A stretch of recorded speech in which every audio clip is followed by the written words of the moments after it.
Today we've got Nick from Local Natives. Super excited to chat with you, Nick. You've been in the band now for over 10 years. It's going on, what, like 12, 13 years, something like that? 10, something like that? 12? Probably, yeah, 12, 13. However, reminded that I'm the new guy. You're still the new guy.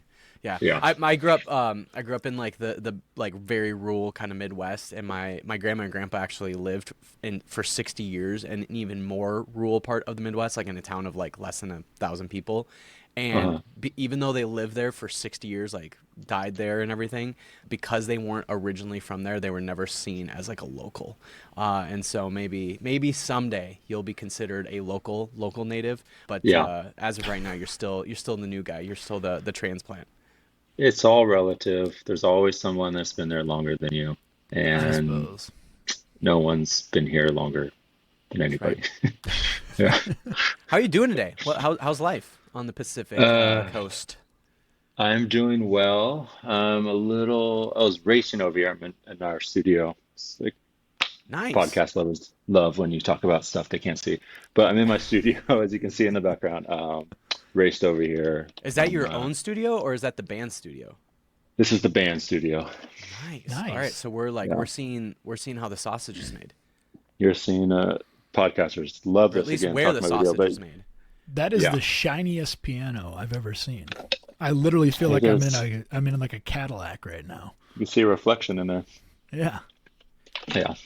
Is that like somebody's garage or is it like its own like kind of space or yeah? What It's is it? no, it's its own space. It's like I mean, it's like an actual studio that we Oh, converted into like someone was living here before, and we just turned it into like our workspace recording studio. and Beautiful. you all must like live close enough where you can kind of just go there whenever if you need.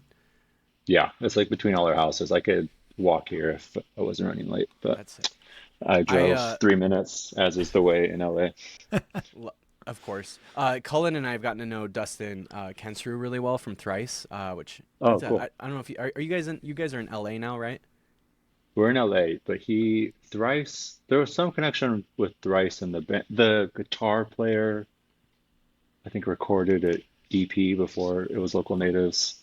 Okay. Um, Dustin came to our last LA Greek show. I Okay. remember he was like front row. He like bought a ticket. It Of was course. Oh it yeah. was disarming, yeah.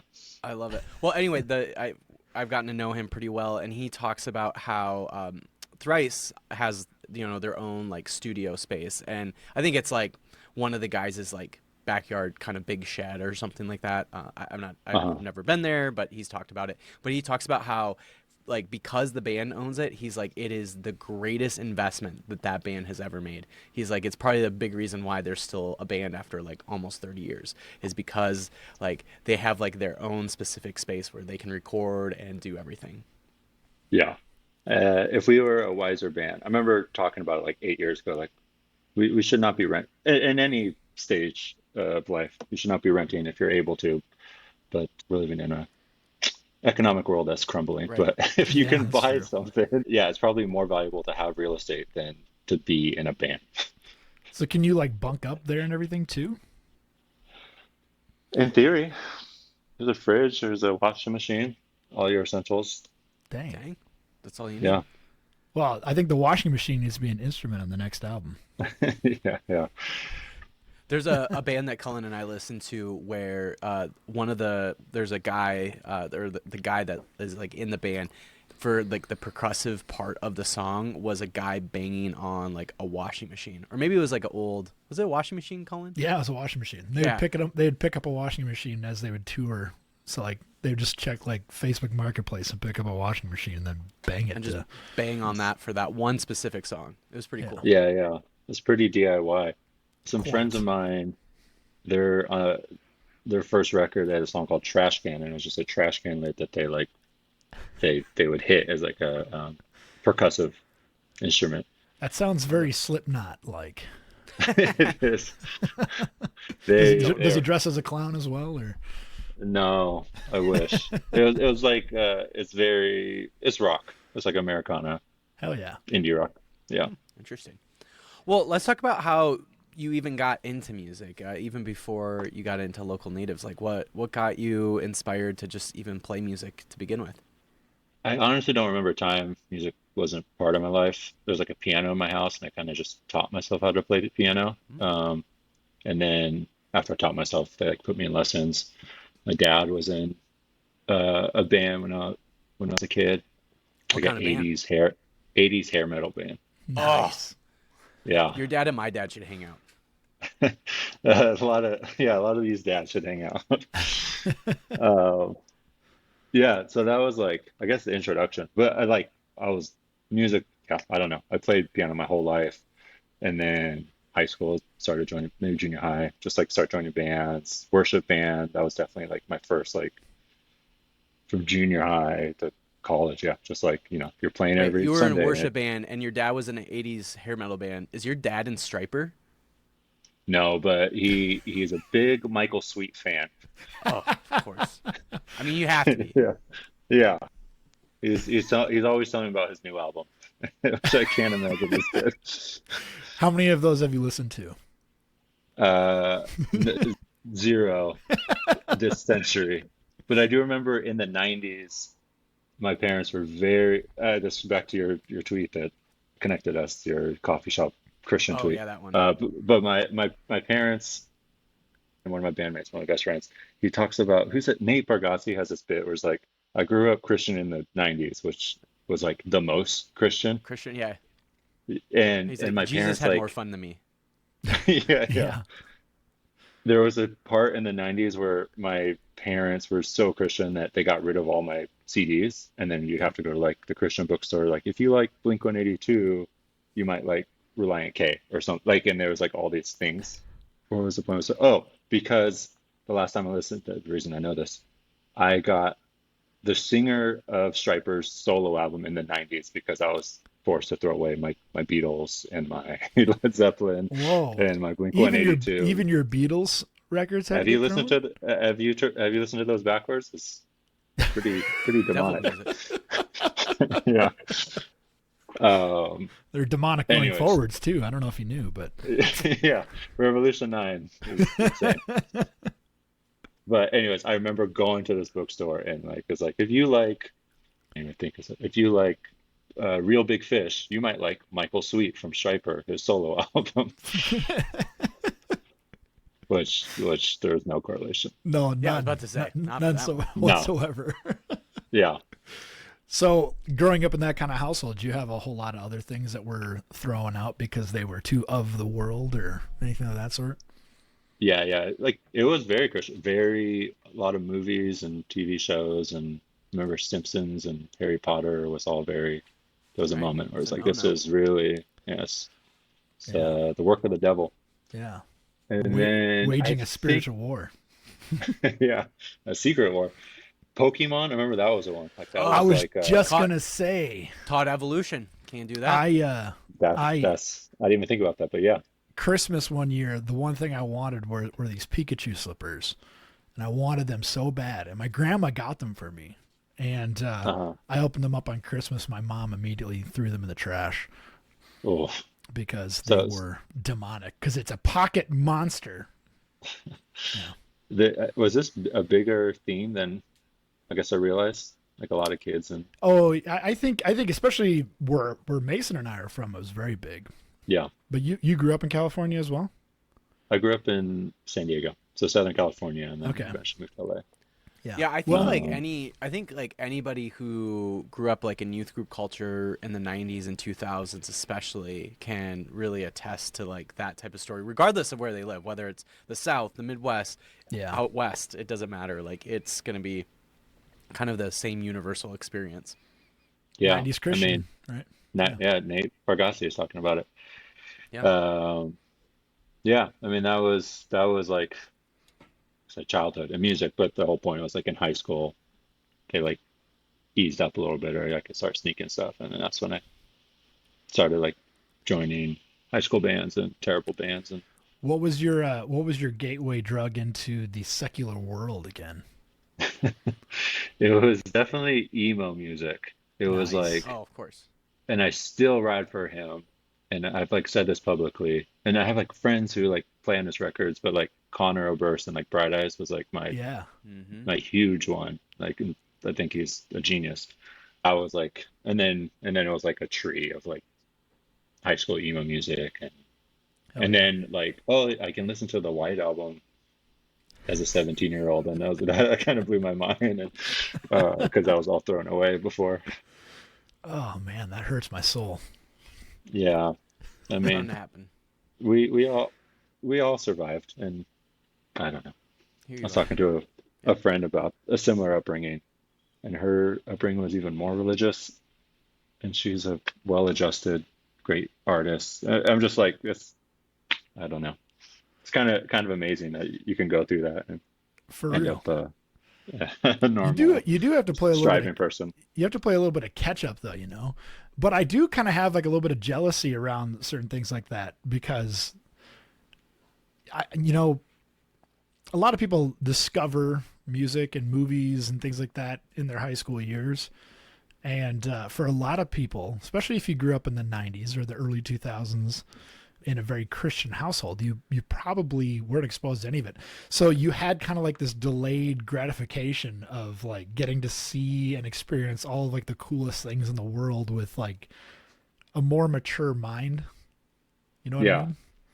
yeah. I guess so. Yeah, yeah. You can like kind of experience it for the first time as like an adult, or not adult, like an adolescent or something, Right. versus this is just normal. Right. Yeah. Yeah. Awesome. Well, I'm curious then, like, what, maybe even right before Local Natives, like, what kind of got you maybe to eventually get into Local Natives? Like, were you in touring bands before then? Were you in bands that had Yeah. recorded previously? Like, because I would imagine you don't go just straight from, like, just your, local generic high school band to playing in a band like Local Natives at that point. No, no, no. Like, so yeah, high school bad bands, and then I guess college, I started my own project, which I did for a few years, and then honestly, like for like 5 years, trying to think the timeline, like 4 or 5 years, I was just like in so many touring and recording bands, and just some of them I'm like really proud of, and some are like known bands. But yeah, just like I don't know, it's like a pretty cliched LA experience, but just like you're kind of like a hired gun, or then like becoming friends, and like, all right, you want to like help on this record, and then yeah, so I was in a ton of bands. Morning Benders was the one that turned into Pop Etc. was the one right before, and Rooney, Tape Deck Mountain, The Sands, The Howls. I'd have to really go through my discography. There was a ton. So So, how did the fellows from Local Natives discover you and take you under their wing? We were like in similar friend circles, but we didn't really know each other. And one of my bands had played a show that one of them DJ'd, and like on the what, peak first record, that Gorilla Manor. And then they parted ways at the end of Gorilla Manor with their founding bass player, and then they had a dude fill in so that he could just like play random shows while they're making their next record, Hummingbird. And that guy, he's a really good friend of mine, and he kept like just giving me stuff. He's like, he used to be in Rooney, and then he did something else. Like, hey, do you want to be in Rooney? And then he's in a band called Fiddlar, which is like this kind of punk band, and they Yeah. were taking off, and they were like, hey, do you want to tour with us? And he's like, I would love to, but I really want to see my band through. And then Fiddler kind of, but he's like, we should get my homie Nick. And they were just kind of trying people out, and I did like a tryout, and we were vibing. It was more like, I don't know, like a Tinder date or something. Like obviously, like everybody who's trying was out there a can hookup at play the end? that. I was gonna say, was there a good time at the end or what? There was not. It was, it was a respectable Tinder date. Oh, Because like save everyone that for the trying out can second one, like, the second date, right? yeah, yeah. Everyone trying out can like play the note. Like everyone's good, so it's like more like the right vibe. A lot of touring, like you play 90 minutes a day of music on average, and like 22 hours of chilling and hanging out. And so like the vibe is kind of more important than So it's um, more of like a hinge date, is what you're trying to say. I dated, I got married before all the dates took off, so I don't know the difference between these I apps at all. see, same here. But I do know that Hinge is where like the serious people go. Like I think Gotcha. their Like I you're think their finding a slogan life is like, partner. yeah, I think that their slogan is like designed to be deleted or something. yeah, Gotcha. And then there's other ones like designed to hook up or something. yeah, yeah, Hmm. Gotcha. yeah. Yeah. So it was a hinge date. Nice. My references are off. So we talk about this all the time on here. One of the things that we keep hearing is that it you really have to be a good hang because, as you said, everyone's good. Everyone's if you're trying out for a band, everyone's already good anyway. It comes down to are you a good hang? Can we stand to be around you for 20 hours a day or something like that, right? For touring, absolutely. Yeah. Yeah. And What? and then there's also like an artistic wavelength. And I feel like we were on a similar one. So it was very, I wasn't expecting it, but it was very quickly there. Like I was a touring member and then very quickly like Sure. you guys, do you want to join this band? So when you say the same artistic wavelength, like what is that? How would you more? How would you go into better detail about how to describe that? I mean, Like the like you risk of like you just sounding lock in well or what? pretentious.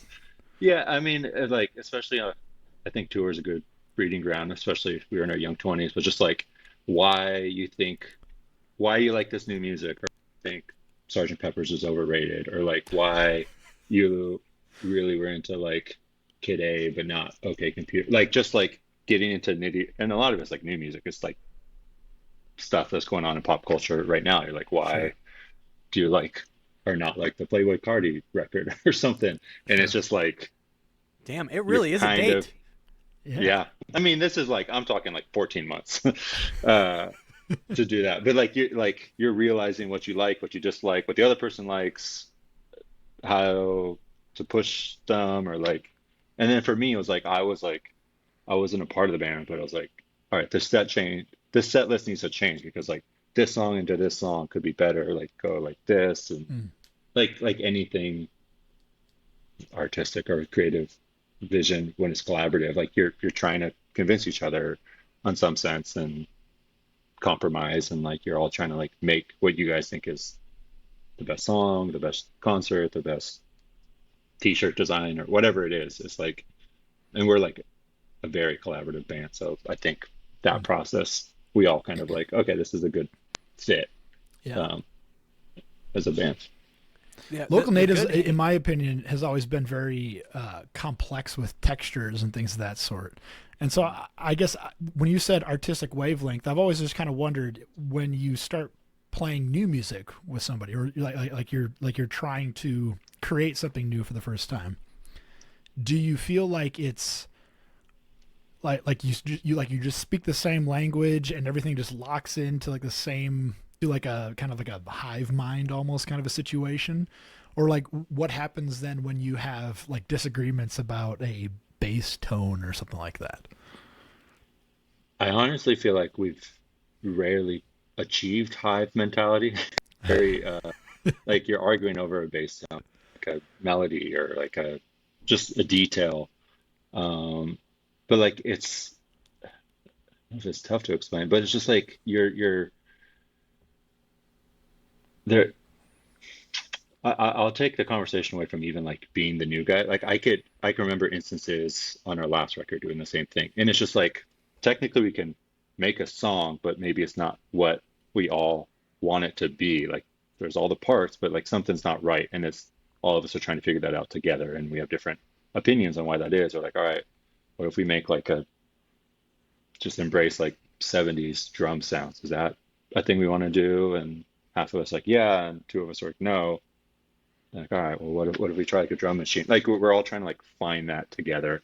And Mm, I think looking back is a little bit easier to see that. Making a record, I think you're very easily lost in the vortex. But there are like tentpoles and references, but I can look back now and be like, okay, some that you since Hummingbird, Aaron Dessner, and layering stuff, or Violet Street, experimentation, 70s. Like it's easier now, like, years away from it, as opposed to like in the middle of it when we're all kind of like figuring out what we want this thing to be.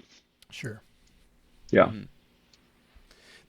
I want to kind of go back on the point really quick on just being kind of like a good hang, almost being like just such a huge part of why certain people get picked in bands. And it just reminds me of I see you have it looks like a Stanley Cup Finals hat on. So I'm guessing you're a sports fan of some sort, or is that just I that's all am. aesthetic? This is all aesthetic because I don't know hockey at all, but um, I love basketball and football. Fair enough. Well, if you're a basketball fan, so I was watching this podcast episode with LeBron James, and he was talking about how there are guys in the NBA, and I would imagine like every sport has this, but there are guys in the NBA who make an entire career making millions of dollars where they will probably never play more than like 10 games a year. But the reason why they continue to be on teams year after year after year and making millions of dollars is because they're the good guy to have in the building. Like they're the guy that They're the team just guy. by the yeah they're the guy, like even like with the building staff, like that's the guy that's like picking up trash so that the janitor doesn't have to in the building. Like it's those are the kind of guys that LeBron James has said, like those guys, even though they might not be the most talented, they will make an entire career in the NBA just because they're the guy that like will pick up after themselves, or they're the guy that like makes sure that like when somebody else in the building, maybe their daughter is sick and like he gets them a card. Like those are the kind of guys that stick around for a long time, even if they're not super talented. And so it's something to be said about like if you're just like a good hang, just a good person, like that really will take you places in life. And obviously you do need to have some level of talent, right? Like you are a talented bassist, and lots of musicians who are in these incredible bands that we all love, they're incredible musicians, right, at the end of the day. But also like being like a good person is going to get you in a lot of places in life and give you a lot of really cool opportunities. Totally. I mean, like, I guess that example is so great. I just read this athletic piece this morning about PJ Tucker on the Knicks, and he's like this vet who's like 40. He's washed. I love him. He was on the Clippers, my team, but like he's definitely has no basketball substance to give a team. But he was brought into the team, and there was this whole like long article just like having these only meetings, and he was like talking to the stars and like you got to play better defense this way, you got to communicate this way, and he literally did not play like more than like 60 seconds in the playoffs, but he was so crucial to the team. Like, like in some sense, like a band is a team, or like Right. I've never had like a real job, but I gotta imagine like, I don't know, if you're an accountant, there's like a team, like you guys want to do something together.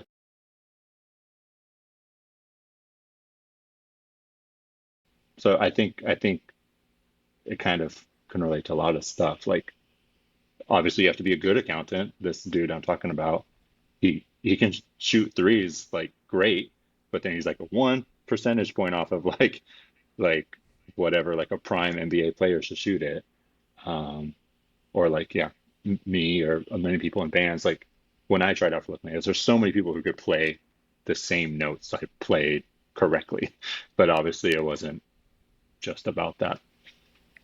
It reminds me of like I just saw like maybe this is actually a quote, but I saw like a tweet the other day that was like marriage isn't actually a 50-50 relationship. It's a 60-40 relationship, and the trick is to see the trick is to try to be the person that's doing the 60%. Right. And I'm Yeah, like it's pretty good. again, like I think it kind of relates to, yeah, like if you're just like the person that's going to work hard and do like everything the right way, like you're going to get in places in life. And whether that, yeah, is a band like Local Natives or an accounting firm or the NBA, like if you're that kind of, or even a marriage, like if you're that kind of person that's just gonna work hard and do the right thing, like you're gonna get the opportunities that you should deserve. Yeah, I mean, I can only speak from my experience. I can only speak for all humans, but it's just like there's also like I see like a lot of unfair hands dealt, and a lot of it is luck and being in the right place at the right time. But also like, you know, having the skills and tools to do that stuff when that opportunity comes. Like, you're ready to go. Mm-hmm. Mm. Love it. Well, let's talk about the new album. Came out last April now, right? And so, yeah, love to just kind of hear, were there like certain things on this album that maybe you guys were trying to experiment with or trying to do something maybe a little new that y'all haven't maybe tried before? This last record, we kind of talk about the one right before that came out the year before Right? as well. Like less than a It's, year apart, right? yeah, I think they were like 9 months apart. They were all made together. So it's basically how I view it. It's like a double album that got I split see. up, Sure. and then we put them out in pieces. And it was definitely a transition time in the career or in the arc of the band. I think the record before I feel like, I don't know if every artist does this, but every record is kind of like a conversation or reflection of the record before. So like Mm-hmm. Violet Street felt very maximalist and very experimental, and one of my favorite albums, records I've ever made. Incredibly proud of it, but it was a lot. And so we were like, all right, let's try to do like everybody's playing one thing, like a classic Beatles record or something. So that was like the North Star for a while. We're just like, all right, let's just let the songs speak for themselves and keep it classic and not like a ton of synths or wild experimentation. So the second part, but I'll wait for you, is just like the second half of that, or like they're kind of all one thing. Yeah, and that was also the last record that Kelsey was a part of, and we had Right. like a tough time getting back together.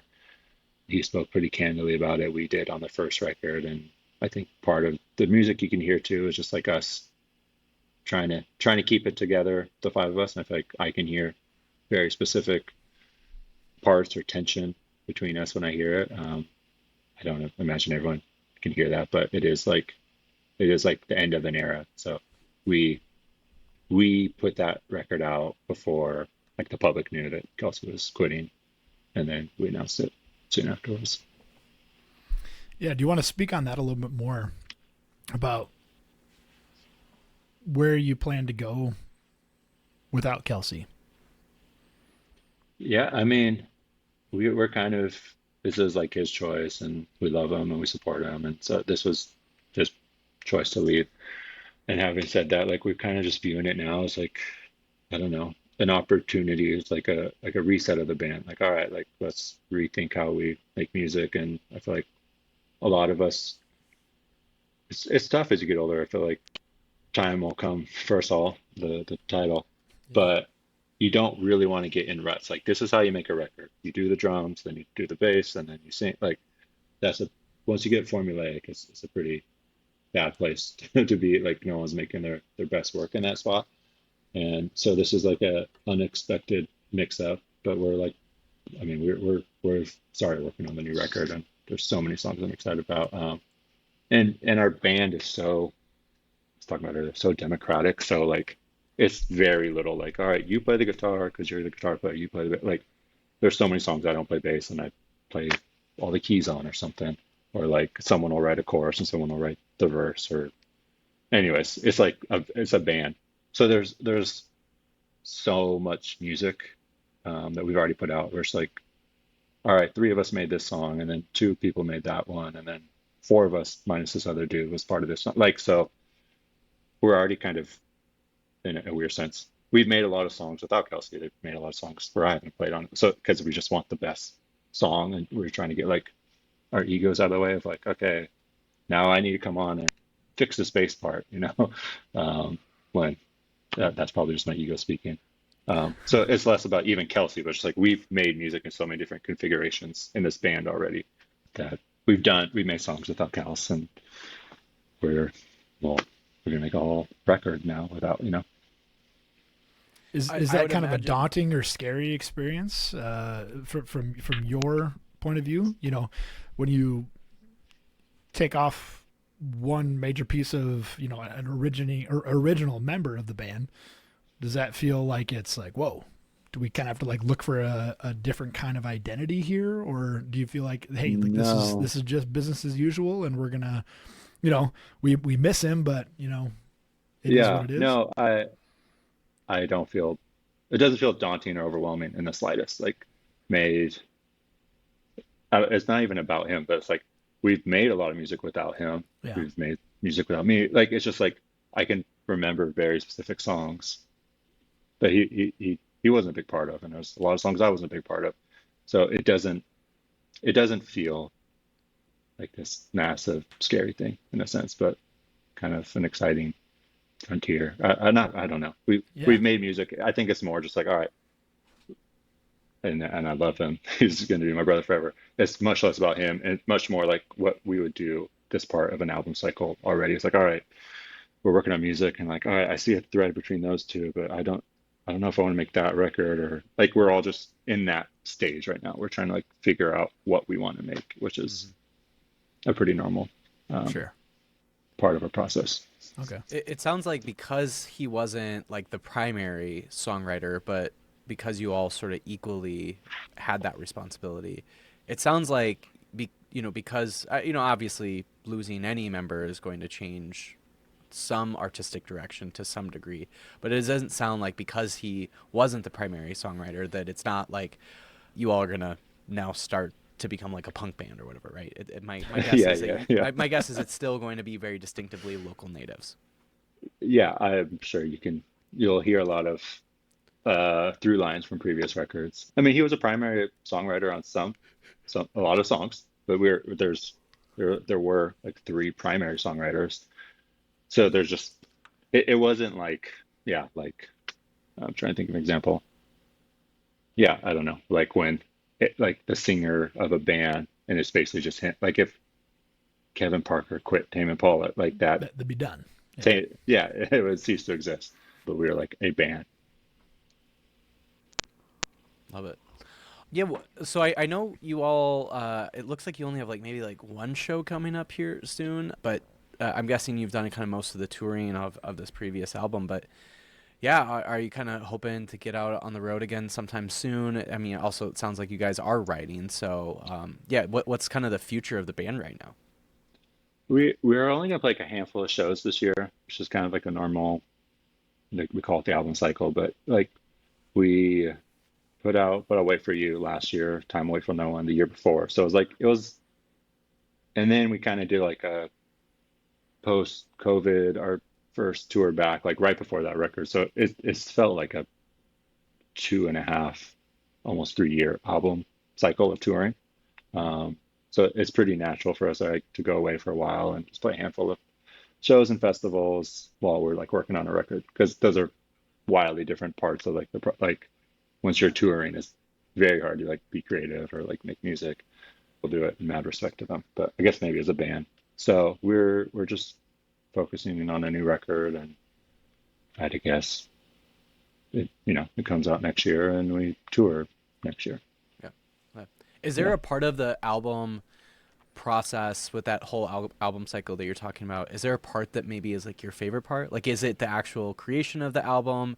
Is it the promotion of it? Is it the shows? Like, do you have just like you personally have a favorite part of that cycle? I don't, it feels like such a cop out. I really love recording. I love creating just in general, but I really, and this is like a man-made cycle. So it's not like it's like this ornated like thing that came down from the sky. Like this is God telling us like how you're supposed to tour music. But I do appreciate like it is like I have so much fun coming up with promotion. I'm so involved with that. I have like a small label of myself. So like I really like doing that type of stuff. And then we talked about it a bit, but like when COVID hit and no one was touring, and then the after COVID tours, like we all came back, we hadn't played shows in so many months and years, made us, at least us as a band and me myself, like realize like, oh, music is communal. It's not just like making something I think is so sick with my boys or by myself on a computer. Like realizing like, oh, there's like sounds LA crystal frou frou, but it's like there is like an energy being shared. It's like I can't put I've played thousands of shows and I can't put my finger on what creates like good energy in a room, but you know it when you feel it. They know it when you feel it, and other shows, like everything's great, but something's just off, and it's just like a disconnect with the audience, or vice versa. Anyways, I'm giving you, I'm explaining all the stages, but I really appreciate them all. And then I feel like, and then after a long tour, I can't wait to be home and not Mhm. tour and Sure. work on stuff again. That does lead me to like a different question, and that's when you walk up onto stage for the first time, do you automatically know, like, can you immediately read the room and know what is gonna happen that night, like how the crowd's gonna respond, or do you like No, view it as like a challenge? You be like, I'm gonna win you over or something like that, or we talk about that too. Like we've done a handful of like opening, and if like opening, there's like you're trying to convert, you're trying to make believers, you're trying to convert people, and so that's like a whole different beast. But we'll like should analyze do an shows right altar call room. afterwards. You definitely, it's tough. I mean, opening gigs are tough, and I feel bad. We have a lot of amazing openers, but it's like we open for like the National and Kings of Leon and like these really big bands, and it's like half full in front, and like people are getting their wine, and like they're not really paying attention. But then you can like, oh, this one song, I feel like the energy shifted, and I don't know, we got more Instagram followers that night. Like you can like see something. Um, Well, you already but said what enough. else? You already said enough that you said that they're getting their wine. You know what kind of Yeah, yeah. crowd you're playing to if they're getting their wine instead of their That's beers, right? national. That's definitely not Kings of Leon. Yeah. But we will talk like even our own shows, like headlining, like you go out first song and then you're like, uh-oh. And then like this is us debriefing after shows, like, and then when we play like Wide Eyes fourth, I feel like something shifted, and then we had them, and then they were with us. Yeah, even like a show can start average or below, like it's no indicator where it will go, or vice versa, or it's like hitting hard out of the gates, but it's a Tuesday night and people are dwindling at the end because it's a random Tuesday night and it's raining and Yeah. yeah. So with local natives, I mean, the local natives had a lot of success even before you were in the band, and so there was kind of a built-in audience to a certain extent. Have you ever had just like an awful experience playing a live show? And Oh my and, God, and, yeah. and what would that be? Unfortunately, I think they're mostly private gigs. Like Oh, we I can like imagine. every once in a while, someone with a ungodly amount of money of wealth will be like, "Hey, can you guys want to play this wedding or this?" A wedding? Holy We played a shit! wedding. Yeah, the wedding wasn't that Like bad. when That they was ask you actually to play a cool. wedding, are they asking you to play local native songs or Yeah, covers of like no, are it they was basically like trying to get like the best wedding band cover band ever? no. It's so like I remember that like the couple, like the person was so rich, like they flew us to Mexico, like amazing, crazy wedding. The couple loved us as a band, and maybe like 10 of their friends did, and so Right. they were stoked out of their mind. But then like 190 people had no idea who we were. They're older, they didn't care. They're like their aunts, like so. It's like or maybe like I don't know, 15 people were stoked, but it's just like some mid-tempo indie rock after the first dance wasn't reaching everybody. Like, all right, this is They're for the just like couple. This is play their wedding. ABBA, Yeah, play Dancing Queen. totally. Most of the horrible ones are like privates or my bands before, where you're just like you're playing to the other three bands, Sure. and Right. yeah. There is something about you talk about like opening for the National, but so Cullen and I are really into like heavy music, punk music, and then obviously lots of indie stuff.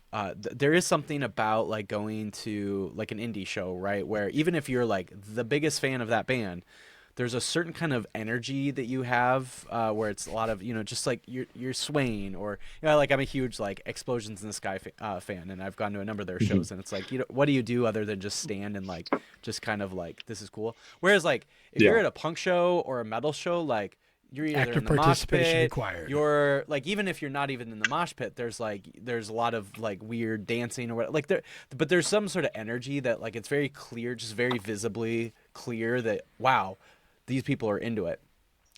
And a lot of that is because of, when it comes to like punk or metal shows, like the band, like I mean, there's times where like the singer will be out there moshing with the fans or whatever, right? And what I've Totally. always loved about the National is they bring almost this like punk rock ethos to their live shows. Obviously, they don't sound anything like a punk band, but like Matt will often be in the crowd doing punk rock singer kind of shit. Totally. And that's something I've always loved about a band like the National, and they're one of my favorites ever. But yeah, I'm just curious, like for you, like is that something that you guys have thought about, like knowing that okay, yep, we're an indie band, we're not ever gonna be like a punk band that's gonna have that kind of energy at a show, but like has there like been thoughts about like how do we maybe incorporate that type of crowd participation, or how do you incorporate that kind of way, like that type of energy into a Now, live show?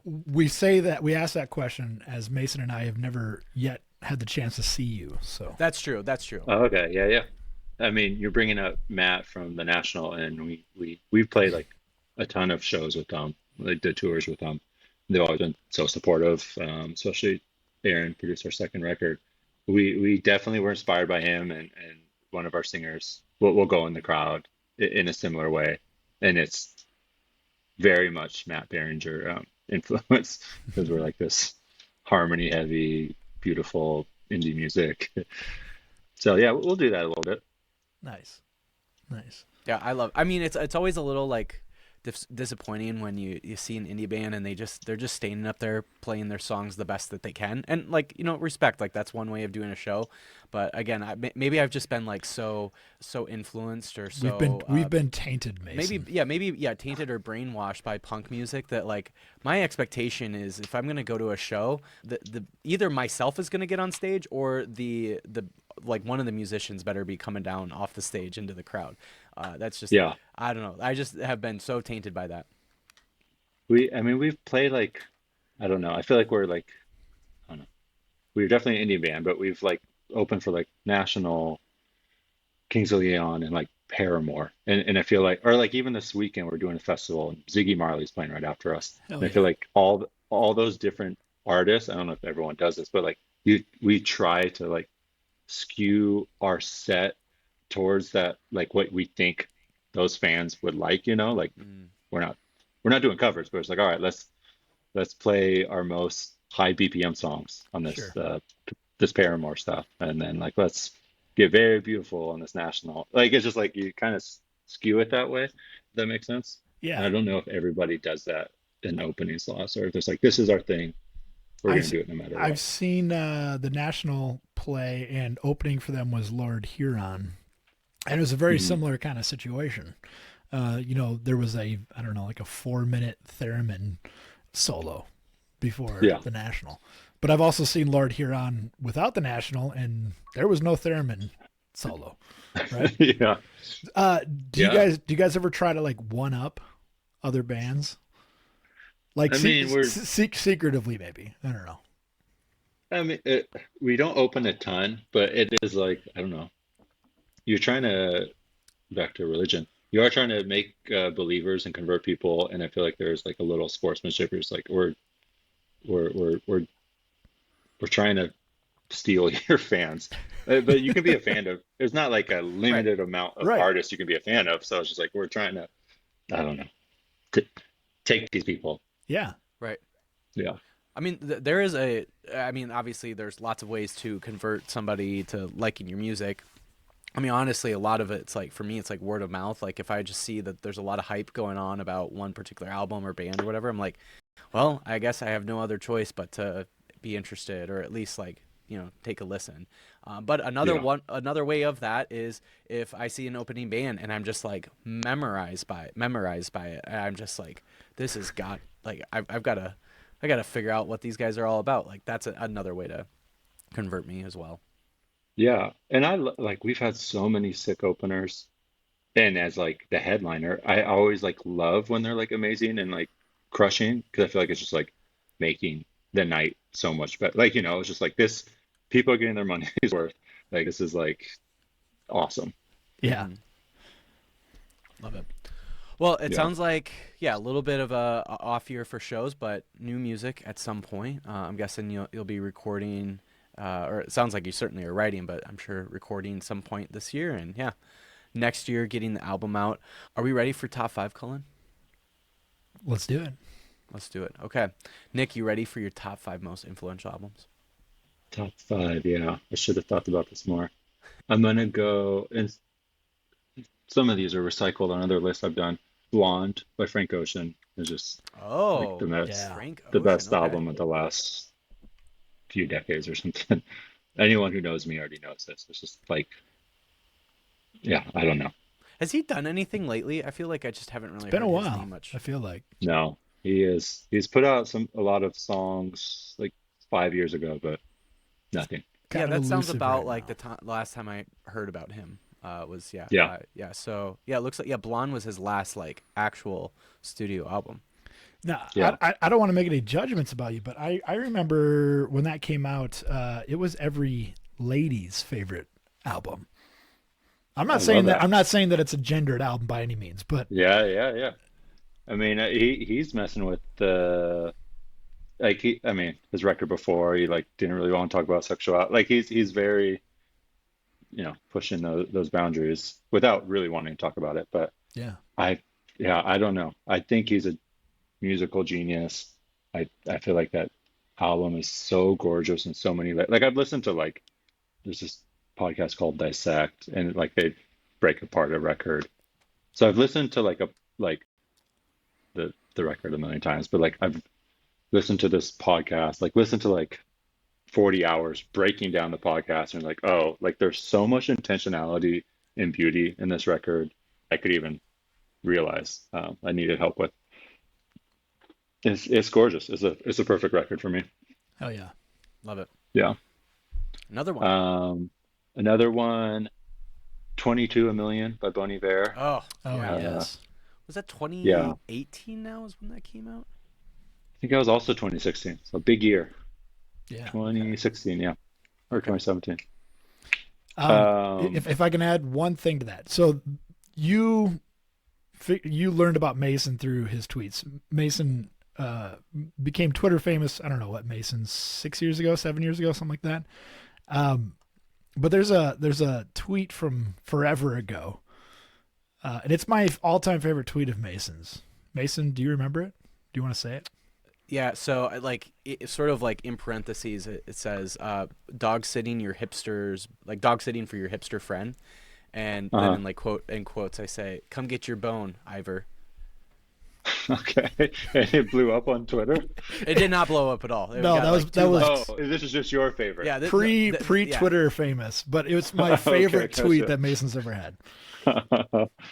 No, I mean, this is what I keep referencing it, but I'm sure you've had a lot of moments, but just like I could spot something like a coffee shop if it's like If it's quasi-Christian. Christian. Yeah, Yeah, like I could figure that out. Like, and I don't know, that spoke to me, and especially as a touring artist. yeah. Oh, I bet. I Yeah. bet.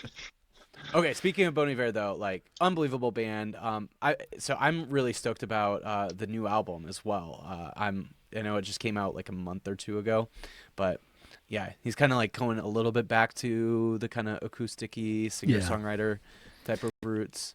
I love I love there's like a meme going around right now where it's the dude from Bon Iver basically like explaining every song on his most recent album, and he's like, this one is inspired by like music, if music was just like an ethereal thought within your head that Oh, I saw that video too. It was so good. it's so accurate Uh-huh. because if you listen to like the Song Exploder episode with Bon Iver, it's just like that. It's But he broke down a song on the new record, and that's what he's talking about. so it's not actually him. It's a guy, It's a guy like pre- doing a parody. okay. of it. pretending to be him, and Gotcha, he's gotcha, like gotcha. every song is just like more ridiculous than the last in terms of Yeah. like how he's explaining his thought process. It's so good, but it is true. He definitely pulls from a completely different box than I would say most artists do. Oh yeah. Yeah, that record in particular, I just, I don't know. I don't think it's universally everyone's favorite Bon Iver record, but the glitchiness, like all Right. the kind of distorted electronics, like Yeah. while he's like kind of grappling with God and uh, yeah, are we just assigning meaning and all like the numerology? Like I felt the artwork I thought was so inspiring. Yeah. It just felt so thought out and thought provoking, Yeah. and more than just sonics and songwriting. Right. A true like musician, a true artist, like through and through. Like that guy will do art for the rest of his life, like whether it's Yeah, music or something else. But he just seems like one of those people that's going to live and die as an artist. Yeah. totally. So, all right, that's second one, right? Two, yeah. I'm gonna also go with Pacific Ocean Blue by Dennis Wilson. Okay. I Uh, don't know if I know who Dennis Wilson is. I haven't heard this. he was in the Beach Boys. He died in the 80s. Oh, okay. He was the Oh, drummer of the Beach Boys. He's Um, the high pitched voice, right? nope, he's the lowest one. He's the lowest one. Okay. Yeah, Got it mixed up. it's not maybe even my favorite Beach Boy thing, but so then I have a solo project, and I covered that album in its entirety, Wow. from beginning to end, which isn't a plug for that record, but it's just more that like this record, I don't know, it feels like such a quintessential LA record, and I remember the first time I heard it, and I remember like how like I listened to all, I'm sure everyone did, and especially being in this band, all the Beach Boys stuff, and like how inspiring that is for a harmony band like this, and then discover this record, and it's not like, yeah, it's not better than Pet Sounds or anything, but it is like so broken and so beautiful and feels so LA and so tragic. Mm. Like he put it out, it didn't do well, and then Brian, his brother, who's a genius, kind of like shit on it, and then he died before Brian's like, oh, I should have been more encouraging of him. And Brian's Jeez. a tragic figure as well. Yeah, no doubt. Anyways, that one's always been like a special one for me. I'm looking at the artwork, and it's just a portrait of him, but it's reminding me of a thought I had the other day.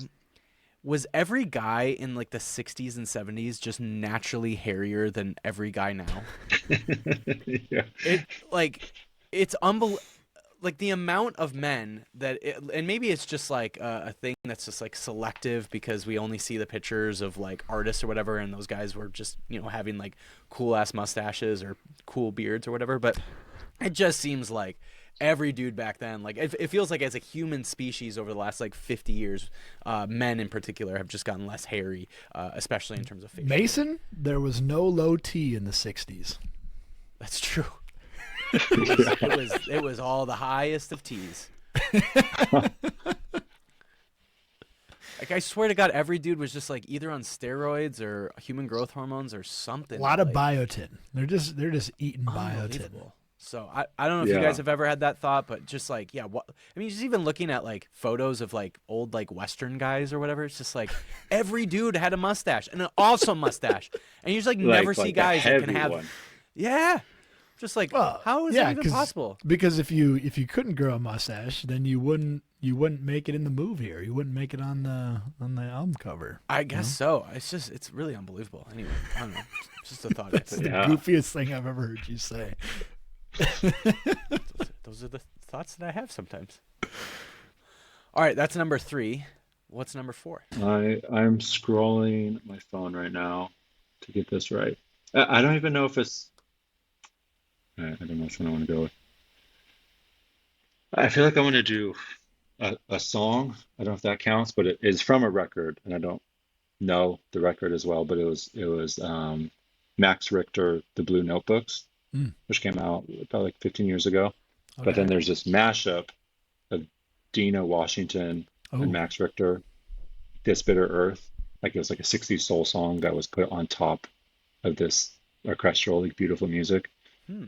I would encourage anyone who's listening to it, like this, I don't know. This song is like the most, I don't know, like the closest I felt like to touching God or something. Like it is so beautiful, and it's technically a remix. It's like this yeah. 60s soul singer and this neoclassical music from like Yeah. 15 years ago. Wait, Anyways, who is it matched up with? So you said Max Richter and who? Dina Dina Washington. Washington. Dina Washington. Anything related to Dina Washington, I'm in, man. Oof. Yeah. Dang. Okay. I will have This to. bitter earth on the on the nature of daylight. Okay. I'll definitely. When did the Did you say remix Max come out? Richter? Was that who it was? Yeah. Okay. Wait, was it? Yeah, Okay. I'm double checking. Yeah. Okay. All right. Looks like maybe like 2014 is when it came out. Maybe. That sound I about think it right? was, I think like 2009 or so. Okay. That's when his record came out. I don't know when this like remix was made, but it is, Oh, yeah, I it's see. the most beautiful. Love it. All right. Cool. Well, I'm definitely gonna check out the song. All right. So number one, or the last one, or however you want to call it, but yeah. What's the album? How many did I got four, yeah. Yep. Yeah. I feel like they fucked this list up. There's so many I'm missing. I'm trying to pick a Neil Young record. I don't know what to pick. Oh, that's always tough. That's always tough. Yeah. I love me I some Neil Young. I think I don't want to be like a basic bitch and just pick Harvest, but You got to pick Harvest, right? I might have. I don't know. I'll do like the Ditch trilogy. I don't know. I'm give. I know you gave me a prompt, and I keep pushing it to its limit. But after the Gold Rush, Harvest, but then the Ditch trilogy, I like love. Just 70s Neil Young. I'll go Harvest though. Okay. Good call. Good call. But I truly understand the difficulty of trying to narrow it down for a Neil Young album. I feel like he has to be on my list. He's especially 70s Neil. I don't know, just a brilliant songwriter. Yeah. Yeah, I feel like he was so in a soothing. he was in a completely different kind of like state of mind than most of his contemporaries at that time. How do you feel about his legacy and his place in the music world now, I guess? I mean, I feel like I don't know if it's tough to judge. Like he's made so many records, and a lot of them are not really good as of Yeah. late. Yeah. And he's also been like pretty political for a long time and kind of right about a lot of things for a long time, but I don't know if they even translate to like, okay, does the song slap or not though? Right. Yeah. I feel like just kind of time will even that stuff out. Like yeah, I feel like I really messed this list up. Like the other person, I feel like I should have a person is Dylan. I love Dylan and Neil Young are just like, or Leonard Cohen. I really messed this up. Like they're just like this top bar for me, and their careers were so long. Like it's so hard to judge them at different points. Yeah. But kind of, I don't know. Maybe Leonard Cohen's the best one. Like when you pass away, enough time passes, people start viewing it as a work of thing and not like what your concert was like when you're 76. Like that's kind of a not a good way to like cement your legacy, you know? Yeah. From a guy who's from such a harmony driven band, I'm surprised that you picked three guys there who are definitely not known for being fantastic singers. It's kind of interesting. Yeah, I mean, I'm really like I don't like good voices or like beautiful I'm with voices, you. I'm with and you. I'm I get saying that. that like I feel like everyone in my band, besides myself, has an amazing voice. Like I just sing the high notes. Like I'm really good at hitting the falsetto. Anyways, like I'm saying that, and I know our music is so beautiful, and a lot of that's driven by the voices, but I'm not. If someone can sing like very good, and this is so unfair, like Jeff Buckley singing Hallelujah versus Leonard Cohen singing it, like one is clearly better, but like I'm going to gravitate towards Leonard. Like just I do too. You're it's not absolutely even right. a knock on Jeff, and maybe it's more a knock on like I feel like he created worship music or something, so maybe there's something else there. But anyways, I don't really like, but also Frank and Justin Vernon have beautiful voices, so they're on the Right. list. But True. That's true. By the I way, think Neil Young has an album coming out next week. you oh can say man. that. You could say that like every month. and Yeah, it would. exactly. I'm still This guy waiting does on not my stop. I'm still waiting on my shipment for my Pono player. So Yeah. We might be waiting for a while. I mean, I such a respect the work ethic and like yeah. Dylan. I don't know, they're just touring like crazy. I guess there's mad respect. Oh, absolutely. Absolutely. I would love to see Neil Young live. I have not seen him yet. But man, I saw Bob Dylan a few years ago. Well, probably almost 10 years ago. Well, more than 10 years ago now. Jesus, time goes by quick. He is hard to listen to now. I'm not going to lie. Yeah, I could. Hard, I've yeah. I've heard that. I haven't seen him, Yeah. but Timothy I Chalamet really would be do want to more see him. listenable at this point doing Bob Yeah. Dylan songs. Yeah. I mean, I would say Bob Dylan's voice has dropped at least 2 total octaves. Yeah, I don't know if it's just all the cigarettes and marijuana he smoked, but I don't know. But man, but like I feel like Leonard, it got sick. It got cooler when his dropped. it got Like he like better. Yeah. yeah yeah. Same thing with Johnny Cash. I was Johnny about Cash. to say Johnny Cash was that way with those Johnny Cash American was that albums. way I like his voice more on those American albums than his early stuff. Me too, because it's not always there too. Sometimes his voice fades off, and it's like, Right. oh man, that's a human. Good luck, AI. Try to replicate that. Absolutely. Yeah, I gotta see them all. I feel like they're don't have many more years left. But I've also like I love that last Dylan record. Yeah, Um, it was great. I thought it was so beautiful, and that somebody that's like 80 can only make that record. Like Right. like Right. a 25-year-old could not make that record. Did you hear his Sinatra songs? No, I skipped that one. But how was it? It's actually not too bad. It definitely feels like a more folksy Sinatra, which is kind of hard to Huh? imagine, but he did it. He did it. He pulled it off. He pulled it off. Yeah. Huh? It's fun. Well, good list. Great singer-songwriters on every single one of them. So, which I would imagine so with a band like Local Natives, and the fact again, like all of you were basically primary songwriters to the band. Like it would make sense that you all. I would imagine the entire band loves good songwriters. Yeah, I mean, and I bet our lists are wildly different, and that's what makes us a band. Yeah. That's Without a cool. doubt. I dig that. Love it. Well, Yeah. Nick, what do you want to plug? So it sounds like you guys are writing, and I'm sure maybe sometime potentially next year, new album. Yeah, what do you want to plug? I mean, local native stuff is so far away. I have a record label and a solo project, just chewing. And What's the it label's called? Chewing Inc. Chewing is the music I make by myself. Chewing. Okay. I put a piano only album out last year, just solo piano. But chewinginc.com is all like the label and the music that I'm making by myself. Beautiful. Love it, love it, sick. Yeah. Nick, what else would you like to plug? I think I talked about it a little bit earlier, but when I did a lot of like church stuff. I did like church plays too, if I talk about that. Oh, Like I'm singing and not shocked by that at all. Like the heaven and hell, like the heaven and hell play that, or the Heaven's Gate play or whatever they do at every church. Is that one that we all did?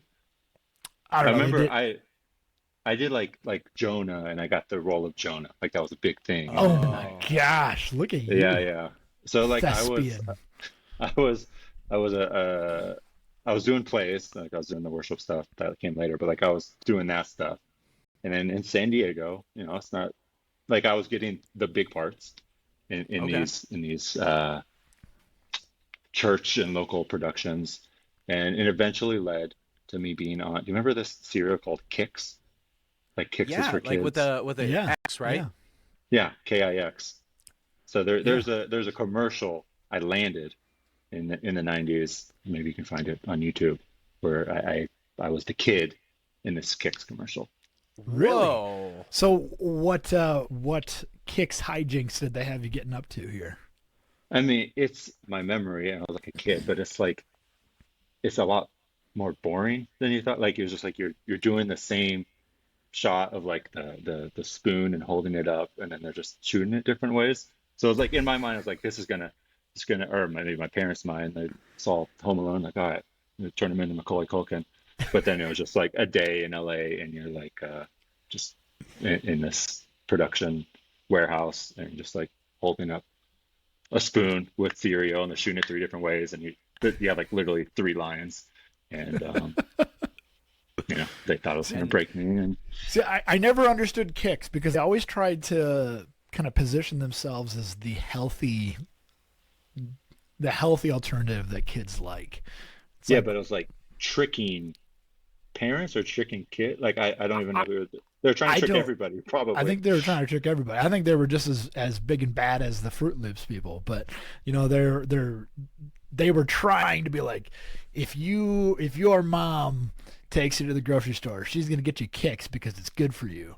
Yeah. And you're like, fuck that. I don't want to have something that's good for me. I want the thing that tastes the best. And kicks always taste like dog water, to be honest. Yeah, big cereal is not your friend.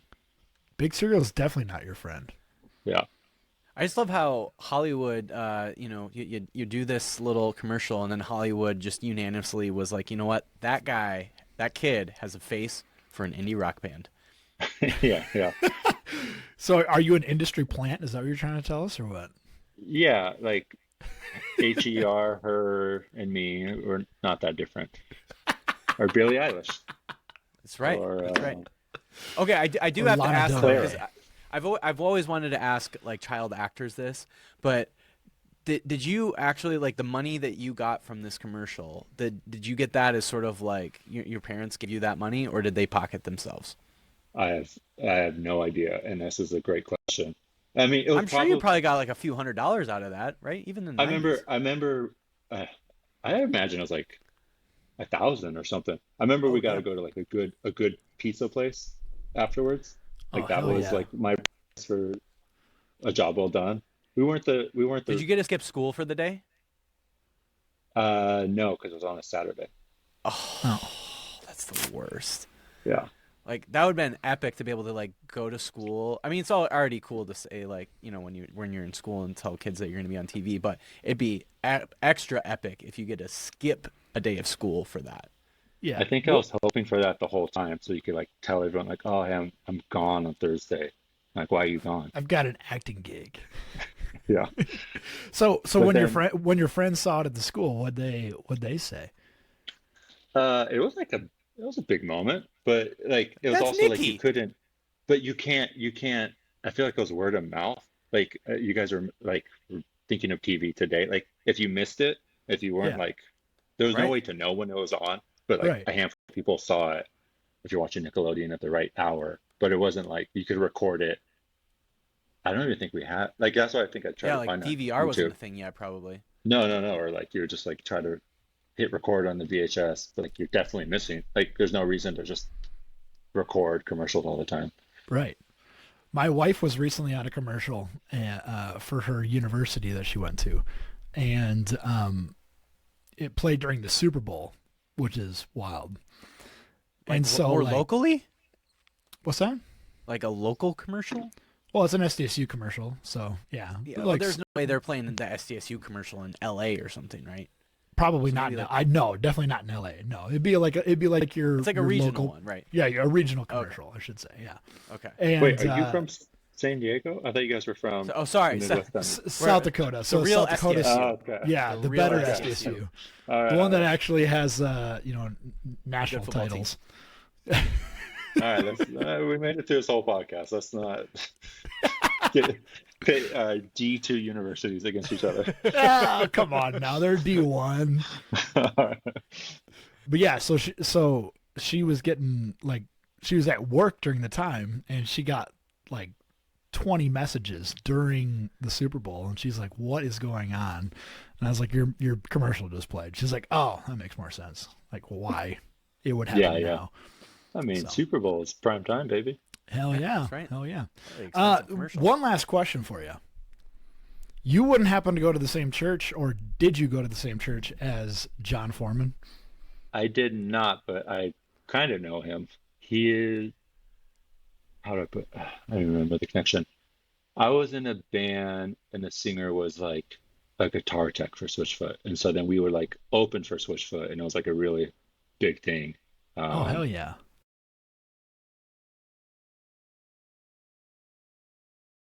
I can actually like see you that guys was the working connection. really well together on the same bill. Like Oh, that'd be like a local natives? yeah. Have Yeah, you guys played I together? not local natives, no. So this was like a different band, like in Sure. San Right, Diego. or, but Sure. you guys should play together. That'd be a sick Yeah. lineup. You guys would work Yeah, well together. I could see a crossover. Yeah. But yeah, he was always really supportive of my like San Diego bands. What a dude. I've never heard a Yeah. bad thing about that guy. I mean, I don't know him super well, so I can't speak on him, but he's been nothing but like super generous and sweet to me. Um, That's awesome. yeah, but yeah, San Diego and music in that time is not the biggest world. True. True. Yeah. Love it. Well, Awesome. Nick, thank you so much for chatting more about local natives. Just yeah, big fan of the new album. Excited for the new music that will come out here maybe the next year or so. But yeah, just really really stoked about it. And yeah, thanks for connecting. I know it's kind of a little random that we got connected and then fortunately I'm a big music fan and I was like, what in the world? This is so cool that this local natives dude just followed me. And so yeah, just really really cool to be connected. And so yeah, thanks so much for chatting about the band. Yeah, man, it was a blast. Nice meeting y'all, and thanks for having me.